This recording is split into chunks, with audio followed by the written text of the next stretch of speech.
So, good evening. Uh, I hope you had a great week. The last week has been quite something else, beginning last Saturday with the assassination attempt of Trump at the rally in Pennsylvania.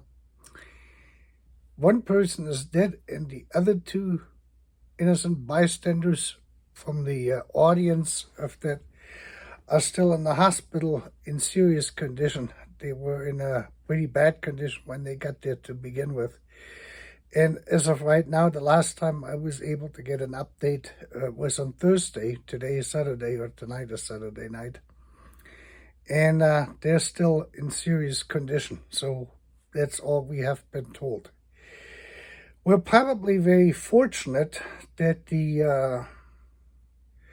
that he did not get assassinated, because I believe no matter who would have been behind or who is behind the assassination, if that would have succeeded, it would have gotten to some form of probably violent confrontation between the right wing here in America and the left wing, mostly from the Black Lives Matter, BLM, and the Antifa people, probably, which would have wound it up in some kind of squabble, probably with some violence involved in it. That would be my guess.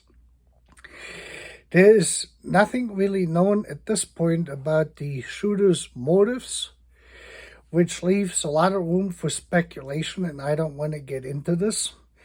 But for tonight's topics, what we really want to talk about is, for one, is the impact here in the United States and how this is probably going to play out with the Ukraine war in Russia. And Orban's trip or initiative for peace, which I welcome. That may not be very popular with the certain political groups in Europe, but I think it is the right thing. The time seems to come where people are getting tired of war. And usually when a certain consent is there, consent that, it's time for peace, then people starting to talk about this. And I believe a ceasefire would be in order, and then you can work out the terms of the peace, of, the negotiations that can take place. I think that would be in best interest for both sides, regardless of what either side is saying at the moment. Now let's go back to Trump for a moment, because that's where we really want to start. The assassination attempt here did not succeed, which is good. Like I said, is not because I agree with Trump or I don't agree with it. It really doesn't matter. That is not how democracy works. We have to realize one thing. Whenever a person, one individual, decides to assassinate a political leader, then they're basically taking the ability of the broad public away for voting for this person or against that person. With this, you have basically absoluted the democratic process in an election. And of course, so any assassination, whether it was John F. Kennedy or Robert Kennedy or the attempt on Ronald Reagan and Ford and whatever ones we had besides all of the stuff, were always one individual, trying to take away the possibility for the public, for the broad public, to vote. And that, of course, is a very anti-democratic act in itself, just to leave it by that. Now, in this case now is, so Trump survived this, and of course he credits God for it, and there's probably quite some truth to that too, that God protected him there. And the media here in the United States now, since we had the Republican convention this week, titled it was the coronation of Trump. And I had to smile because a coronation usually looks very different than a Republican Party convention where they, decide upon their president-elect for their man they want to send into the race. And so I had to kind of giggle at this too, because it is so far out that you won't believe it, between what a coronation usually looks like and what we had there up there in Wisconsin, in Milwaukee. And I guess it is, or might be, the lack of understanding of the news media, the journalists who wrote this stuff, who dreamed this up, of this being a coronation. For when is the coronation is usually observed and conducted or overseen by a church, by a religious body. And of course, there was no such thing, as because Mike Pence, the ex-vice president, he didn't endorse Trump because Trump told the crowd to hang Pence back in 2021, there, when they went to the January 6th on the Capitol riots. And because he was the one that had to sign off on the transfer of power, basically on the certification of the electoral votes. And he did that, and so they were not very much in favor of him. And Pence said he couldn't endorse Trump, so he went to Montana in the woods. So he has been hiding out in the woods out there in Montana all week. And that was his link into the religious groups within the Republican Party, so to speak. So they kind of ran out of there. The unions came in. So did Hulk Hogan, Hulk Hogan, the wrestler. And I guess Hulk came out there before Trump took the oath of Eddie. I almost said, but took the stage and spoke, and took the nomination to be nominated. And so Hulk Hogan and the Wrestling Foundation then has basically overseen the coronation. So that is kind of the realm of this whole thing. And it is interesting. It is very American. And of course, it is interesting to see on how the news media viewed this versus what this actually came down to. But this Republican Party, what we have now, is a very, very different Republican Party altogether.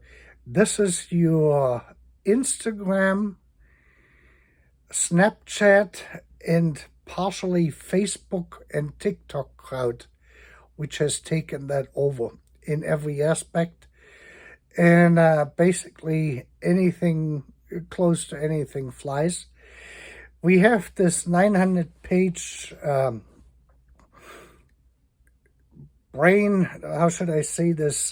paper, which was published by a Republican or conservative think tank, which Trump doesn't agree with. It is Agenda 2025, basically. That's what spells out all the, things with the immigrants. And they want to outlaw not pornography, but they want to make the actors and actresses who engage in pornography basically make that a crime when you produce these type of videos and you engage in sexual conduct in this. I wonder how they're going to do this with AI-produced porn, because there is no one there. If they're going to arrest a software person, I don't know. It is all up in the air with this stuff. So there's a lot of things in this, which is a real mixed bag. But the crowd we have now in the Republican Party have ousted basically everything, from the globalists to the rhinos, what they refer to rhinos, and everything else what is in between. This is not a choir boy, what we're seeing here, choir core, in terms of Republican supporters. This is your regular average person who may go to church once a year for Christmas, if they even go there. Otherwise, there is not much religion involved in this. These are your everyday business owners, small business, medium-sized businesses, regular employees, and of course now the Teamsters guys spoke there too. So the Teamster unions, the union guys, are going to be in there. This has become a middle class, not just blue collar, but partially blue, white collar. My shirt is pure accident that I'm wearing this as I'm saying this.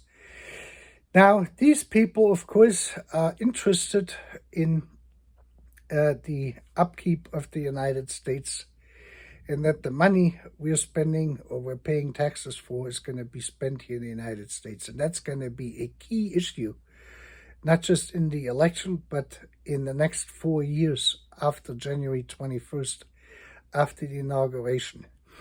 And Grinnell, I think is his name, the former ambassador, American ambassador to Germany, gave an interview just 2 days ago, I believe it was, in the Bild-Zeitung, and he made that very clear. In that guy from the Bild-Zeitung, I think Paul is his name, he is sort of the vice president or something like this of that paper.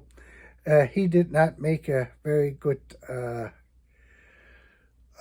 impression, on how he conducted the interview. Grinnell was basically in control of the entire interview. And Grinnell made that clear that the United States is going to put themselves first, as every other nation would do mostly.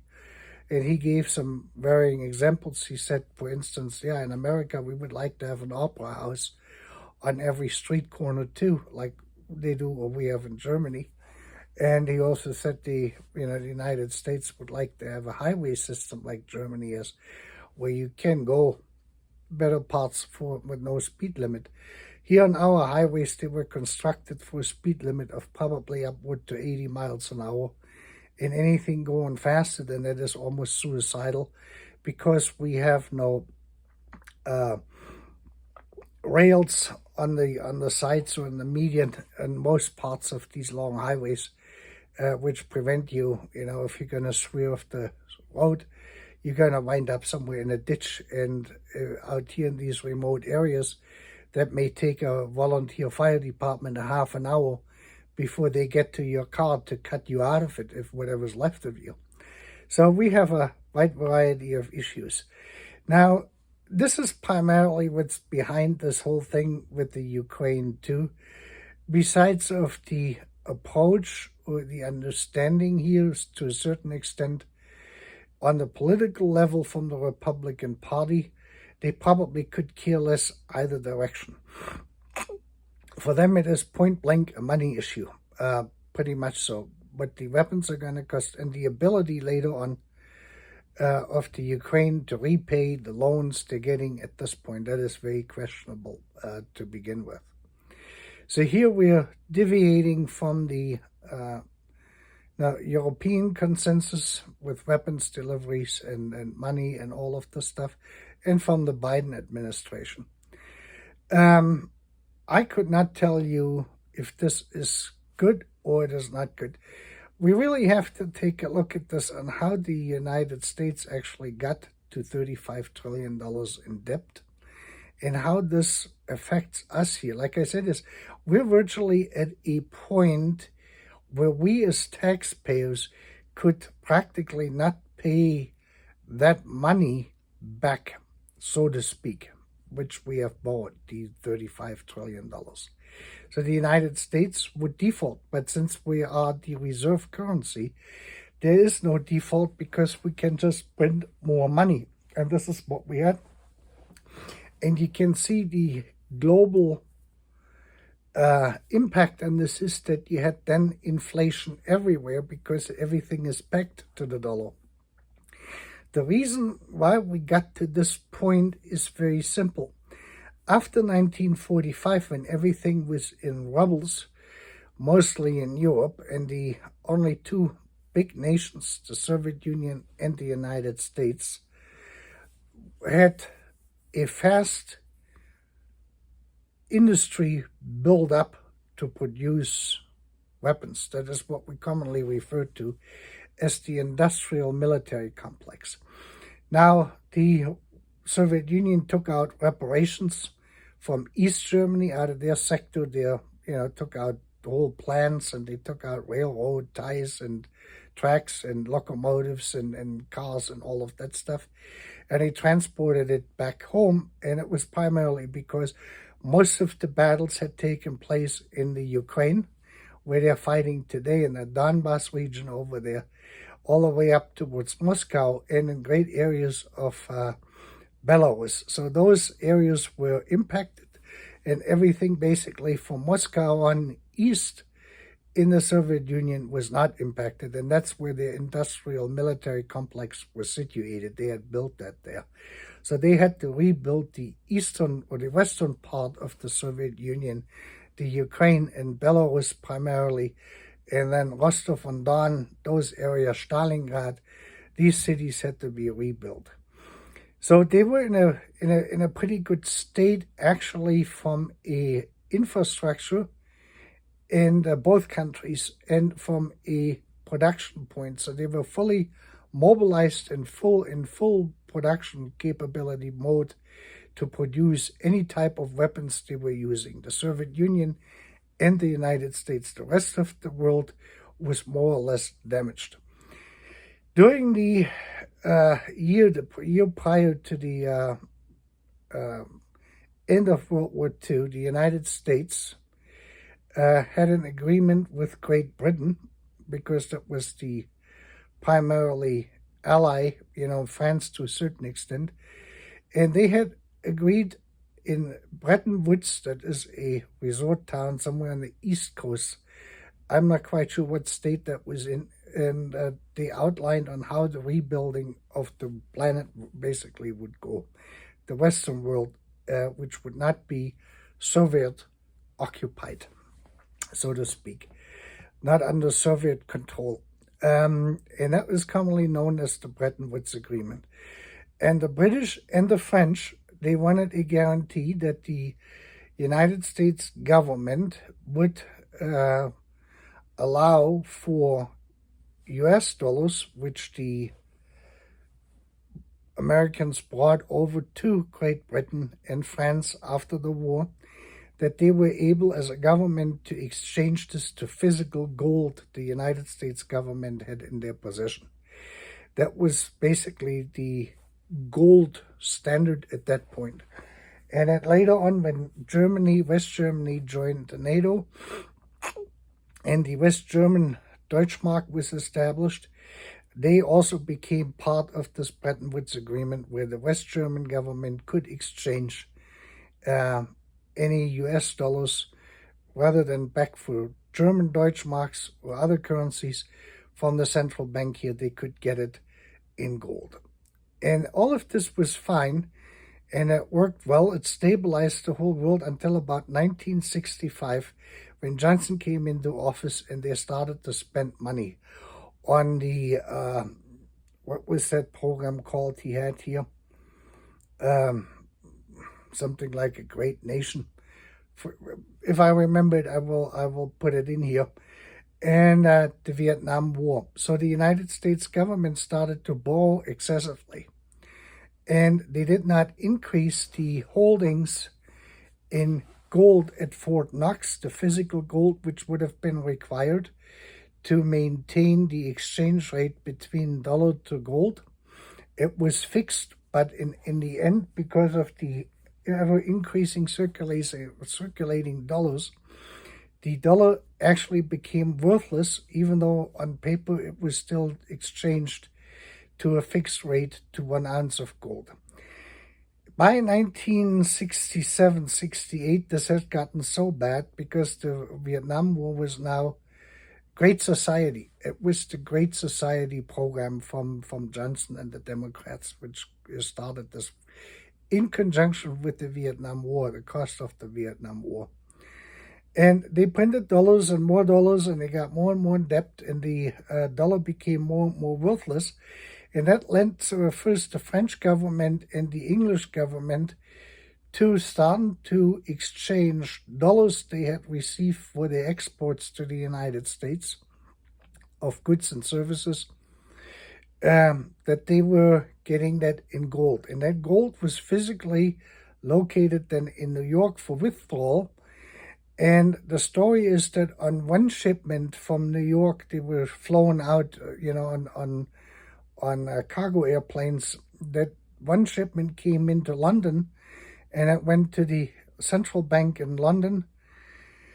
And there was so much gold on that cart when they rolled it into the elevator that they exceeded the load capability of the elevator, and the floor crashed through because it was supposed to be going down in the basement. And all that gold with the cart and the floor of the elevator fell into the shaft down into the basement. And then they had to pick that up from there. That took quite a while.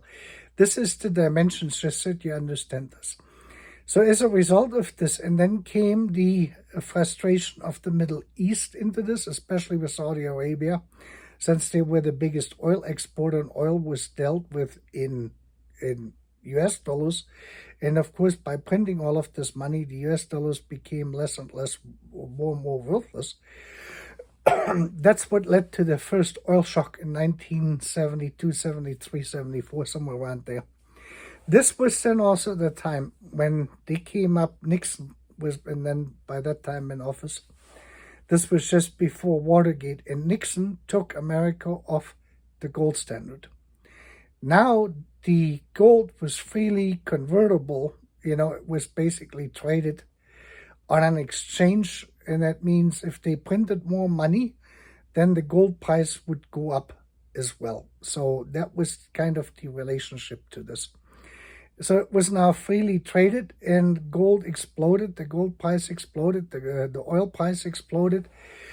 It was basically doubled, and that all led then to the we had in the 70s with that high inflation. First here in the United States with the gasoline rationing and everything what else what came with it. But this allowed now the United States to print money freely. And we're calling this here in the United States printing money out of thin air, because there's nothing behind it. So what they did is they had the central bank, or the Federal Reserve basically, controlling on how much money is going to get into circulation. And that was done by regulating the interest rates. And that's why they were trying to bring the inflation down, which means they jacked up the interest rates, and that peaked in 1981 or 82 when Reagan came into office, and then slowly everything started to calm down. And the interest rates basically have gone down over that period of time from 1981 all the way down to 2009, when it was close to zero. And that's where it stayed for quite a while until Trump was back in office in 2019, and that started to come up, and it immediately caused a problem, because this entire system now is basically based on the ability of the government to print money. And that's how we wound up with $35 trillion in debt. Because as closer this thing goes to zero interest, that means that the government doesn't have to pay any interest on the money they borrow. In 2020, when that COVID thing started, we had several nations which started to have negative interest rates when you were buying government bonds. This means you had to actually pay the government to give you the bond, rather than paying the government paying you for the money they borrowed. You had to pay money to them to actually take your money. That was basically it. So a low interest environment is critical in this overall financial structure, since America came off the gold standard. And now we have higher interest rates. The interest rates are now on a 10-year note around 4% here in the United States. And this is what the U.S. government now has to pay on newly issued bonds. So they are refinancing them. So say like there's $10 billion coming due on a 10-year note. What they do is they simply reissue a new bond. They're not paying this back. But they also have to pay now interest on this. So if they did that 10 years ago, it was at 0% or 0.25%, something like this. And now they're at 4.25%. So they have to pay 4% more. And of course, that at $35 trillion, that adds up that 4%. That is a lot of money. And right now is the U.S. budget, our household budget here for annual budget, which is close to, I think, $3 or $4 trillion, has to they have to be able to pay at least $600 billion a year just to cover the interest on those 35 trillion. So close to, you can say close to 20% to a quarter now of our annual budget here in Washington goes out for interest payments. Nothing else but interest payments. Now, you may think I'm trying to defend this whole thing, but this is what our position is. And at one point or another, either the interest rates are going to come down to bring this back into a balance, or if they don't, if the central bank here, our Federal Reserve, is going to keep the interest rate up or even going to increase this, then this whole scenario gets even worse. So as more as the government has to spend now, and that comes out of the tax collection, what we're paying in taxes. So as higher the interest rates are, as more tax money has to be diverted to satisfy the tax payments on the interest of those $35 trillion. We haven't even started to make any attempts at this point to pay on the balance of this. This is just for interest payments on this. And this is what most people don't understand. So we have to basically be able to manage this. And if this does not get managed, then we're all going to have a huge problem. Not just the Ukraine, but every country on this planet will feel this when this thing is going to collide. So this is what we're trying to avoid here in the United States, just to make this clear. So we're basically supporting the Ukraine militarily, which is going to be then replenished to the military budget. Money we really don't have to give away. And on the other hand is the money we're giving directly to the Ukraine, as loans or whatever, are basically out, and we have to pay this, and all of the stuff is financed, and every dollar we borrow in order to give it to the Ukrainians will add to the interest payments we gotta make, which is already $600 or $800 billion this year alone.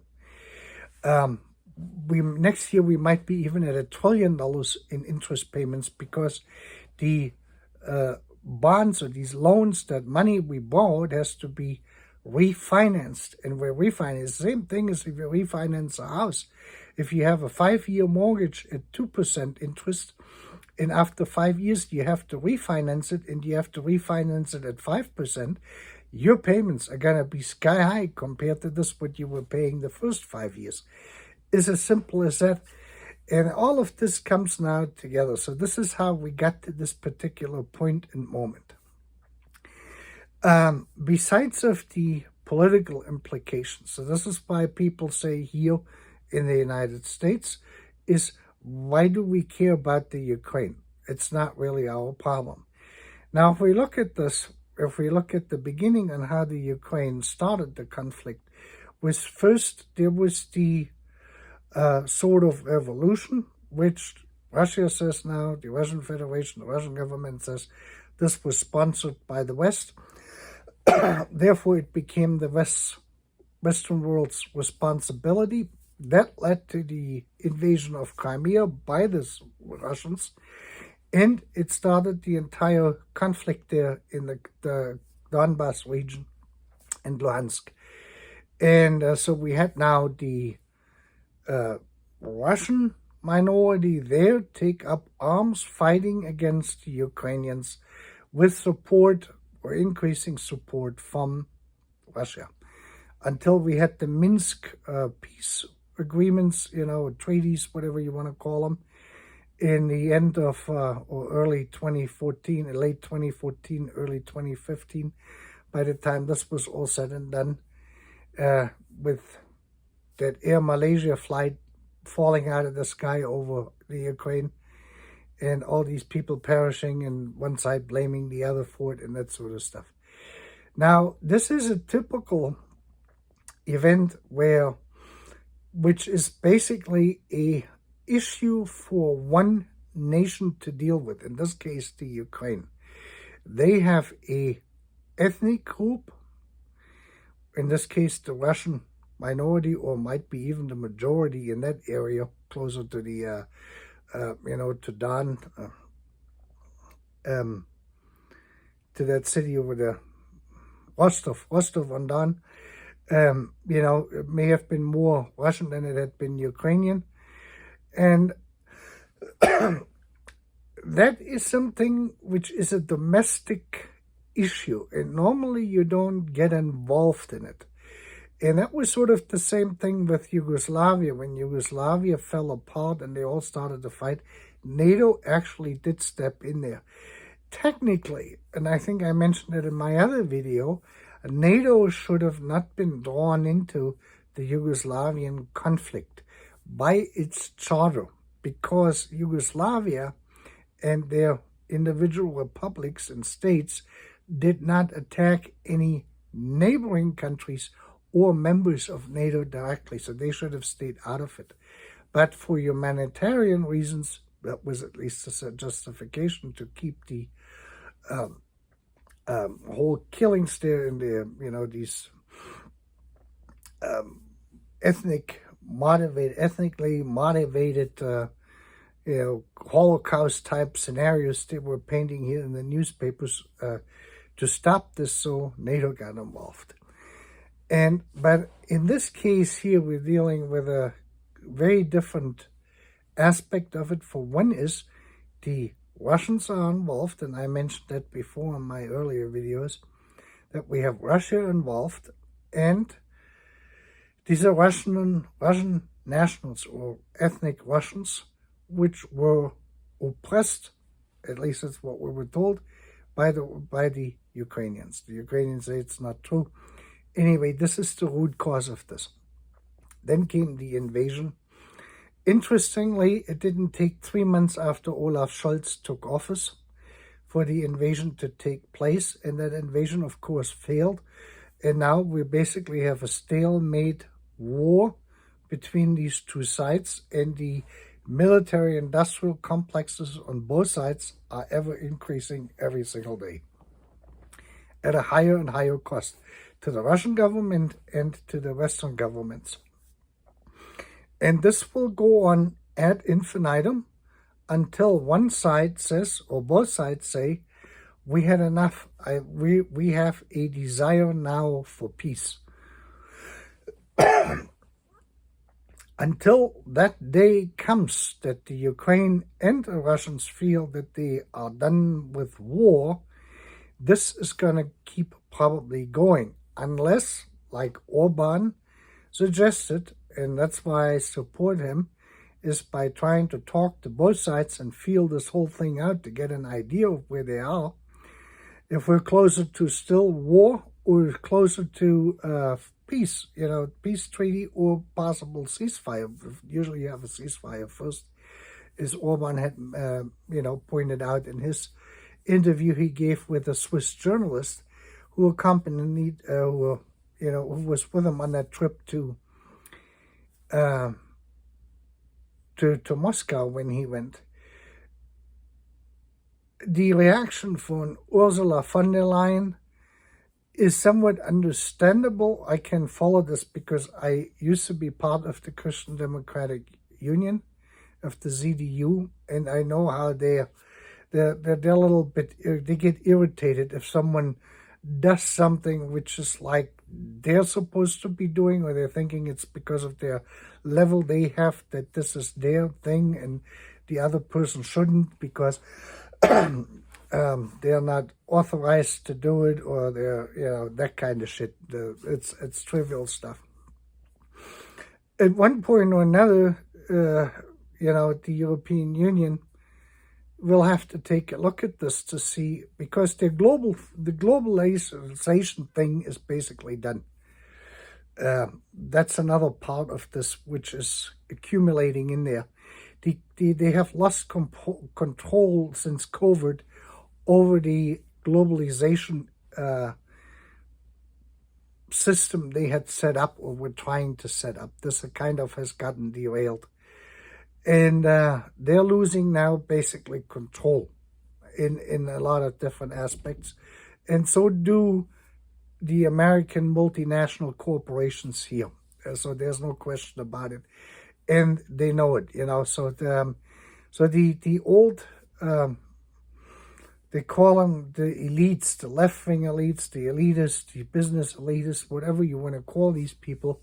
They're all in the same boat there. They are finding themselves now without a Russian market or only through the back door, parallel importing. The Chinese are all uptight and upset with this political stuff here. And so this is all up in arms and everywhere else. The power structure is changing. And the Europeans have not gotten themselves, at least that's what it appears, from 6,000 miles away, following their news presentations, their official stuff, that it appears that they're like running around with like a chicken with a head cut off. That there's no clear strategy in there. There's no unity in the European body itself on which way to go, which way to deal with this. And so this is my observation from 6,000 miles away, not being there. I do not want to judge this. I've heard various different takes on this, on how people in Europe view this, but I'm not going to repeat this here, but I kind of thought, yeah, that's probably true. It kind of looks like it that way. But this is the issue we have. Now, for the Ukraine, this is going to be a real difficult thing. That's why I said the best thing would be probably to do a ceasefire here as soon as possible. And the reason for this is if Trump comes in and they're not getting any more money, the question is if Europe is going to step up filling that void. That's the one thing. That means the weapons deliveries and everything else to keep the thing going. The Ukraine, at this point, the way the weapons come in, the weapons used, cannot win this war against Russia. Russia, on the other hand, does not have enough build-up of their military-industrial complex, and they don't have enough soldiers either to win it. So at this point, it's a complete stalemate. It's a meat grinder, like I said before, and this is how this is going to remain. In order to get out of this insanity, what we're collectively, all sides have gotten themselves into, is only with the ceasefire, immediate ceasefire. And at this point, it's really irrelevant if the Russians say, well, the Ukraine can then rearm. Well, the Russians would rearm too, so both sides are probably going to rearm their forces. And then we have to find out on how a permanent peace could be worked out. What territory do they want? Do we have to relocate ethnic Russians out of the other unoccupied Ukraine to Luhansk or the Donbass region, or what do they actually trying to accomplish? Does Moscow wants to have Kiev included in their territory to be part of the Russian Federation and just let the eastern part of the Ukraine go as a small little country? I have no clue. This is all up to peace talks, after a ceasefire. And this is why I agree with them. Now, I'm not a negotiator. I'm not there. I cannot influence anyone. But from a third-party perspective, outside of all of this stuff, this is what makes the most sense. For both sides would be then in a win-win situation because, first of all, the bloodshed has stopped. And the immediate, that will have an immediate impact and stabilize both countries before they go into a tailspin either way, because they're on the path of total destruction in this. The danger, of course, is this, that the Russians are in the process of revamping their industrial military complex or military-industrial complex. I think you can say it either way. they probably going to keep on going with this, which means a ceasefire would actually be in their best interest, because they will then build up even more weapons while the ceasefire is in place and the peace negotiations take place. You probably will not be able to stop the Russians from doing that.